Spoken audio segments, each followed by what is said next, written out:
लोकसभा निवडणुकीच्या प्रचारासाठी पंतप्रधान मोदींचा उद्या मुंबईमध्ये रोड शो होणार आहे। उद्या संध्याकाळी 4:30 वाजता घाटकोपरमध्ये अशोक सिल्क मिल जवळून मोदींच्या रोड शोला सुरुवात होईल, तर घाटकोपर पूर्वेकडील पार्श्वनाथ जैन मंदिराजवळ रोड शोचा समारोप होईल। यामुळे मुंबईतल्या वाहतुकीमध्ये मोठे बदल करण्यात आले। तर कोणते रस्ते बंद राहणार आहेत आणि कोणते मार्ग बदलणार आहेत आपण जाणून घेऊया।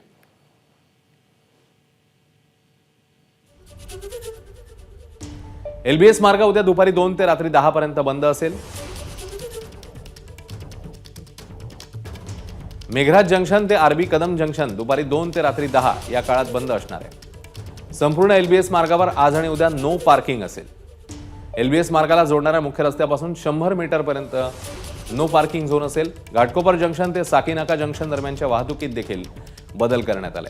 गोळीबार मैदान आणि घाटकोपर मेट्रो जंक्शनला येणाऱ्या वाहतुकीतही बदल आहे। हिरानंदानी कॉम्प्लेक्सवरून गुलाटी पेट्रोल पंप जंक्शनकडील वाहतुकीत बदल असेल।